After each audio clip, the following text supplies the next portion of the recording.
Johnny அம்மாவுக்கு முன்னாடி சதானந்தவதி அம்மான்னு இருந்தாங்க எங்கள் சித்தி. அவங்க வந்து எங்ககிட்ட ரொம்ப அன்பாக இருப்பாங்க. இன்ஃபேக்ட் எங்கிட்ட ரொம்ப க்ளோஸாக இருப்பாங்க.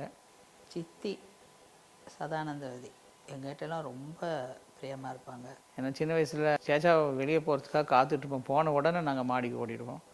அங்கே போய் அவங்க கூட உட்காந்து விளையாடிட்டு அவங்ககிட்ட பேசிக்கிட்டு இருப்போம் நாங்கள். அவங்க ரொம்ப தமாஷாகவும் பேசுவாங்க.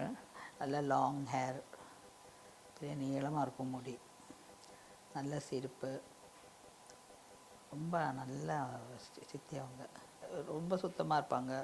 இந்த பெட் மேலாம் ஏறி குதிக்கலாம் கூடாது. பட் எங்களெல்லாம் அப்படிலாம் ஒன்றும் சொல்ல மாட்டாங்க. அவங்களுக்கு வந்து நோய்வாய்ப்பட்டிருந்தாங்க. டிபி வந்ததுனால 24 மணி நேரமாக அவங்களுக்கு யாரோ ஒருத்தர் அசிஸ்ட் பண்ணிகிட்டு இருப்பாங்க.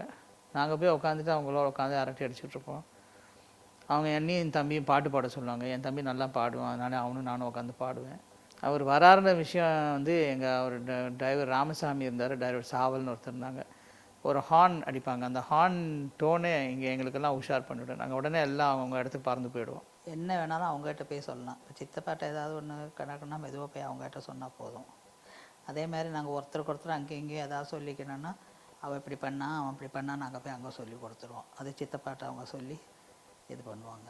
ஒரு நாள் ராத்திரி காலையில் எழுந்தபோது ஒரே அழுக சத்தமாக இருந்தது. மேலே போய் பார்த்தா என் சகோதரி சொன்னாங்க, இந்த மாதிரி செரியம்மா தான் கூப்பிடும், செரியம்மா இறந்துட்டாங்கன்ட்டு. அப்போ திடீர்னு போது நெஞ்சு வலிக்குதுன்னு சொன்ன உடனே அவங்க இவர் டென்ஷன் ஆகி கீழே இன்டர்காமில் எங்கள் அப்பாவை கூப்பிட்ருக்காரு.